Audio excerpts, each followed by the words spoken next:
Ladies and gentlemen, you heard and saw her in the video, and now she is here in person. Please welcome Ella Schmidt.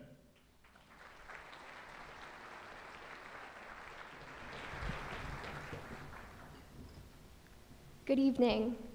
I'd just like to express how honored I am to be here with you tonight, and I'd like to thank everyone at the Holocaust Museum and Learning Center for providing me with this incredible opportunity. The Wednesday our 9th grade class went to the St. Louis Holocaust Museum, I woke up feeling grateful that the day would serve as a break from pop quizzes, note-taking, and cramming for algebra midterms.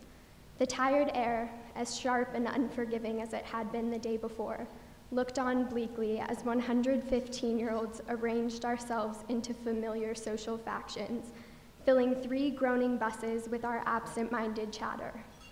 Our conversation sounded routine, like we were reading off of a script. It felt weird to talk about where we were going, even if it was wrong not to. In a word, it was normal, the kind of morning I would never remember if it weren't for the day that followed. I didn't even realize how uneasy I felt until our tour guide asked the group if we were nervous. Not one person raised their hand. The nerves bubbling up inside me were so turbulent that the idea of no one else feeling nervous was laughable. I knew I wasn't the only liar in the room. I was nervous that I would say the wrong thing at the wrong time, and nervous that it was wrong for me to be nervous at all. The deaths of millions of people is nearly impossible to wrap your brain around, which makes it hard to hear and even harder to talk about. I think that's why I watched in awe as a Holocaust survivor spoke to 100 adolescents and countless additional adults about this very subject. Without any form of notes or outline, this woman spoke to us candidly and openly about the horrors she experienced firsthand, while still managing to be one of the most eloquent speakers I've ever heard.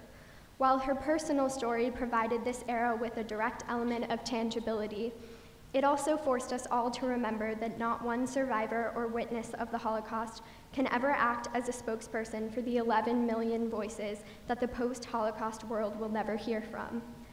While we may often picture them among a sea of indecipherable skeletal bodies, each one of these voices represents a life, a family, and a brilliant mind of which the world was robbed.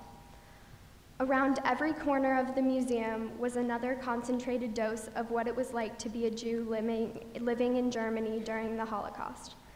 From the despicable instances of propaganda spewed out by the German government to poignant images of the mass torment endured by Jews in concentration camps, this museum made the Holocaust much more palpable to a 15-year-old who was born in a different millennium than the one in which the largest hate crime in history occurred.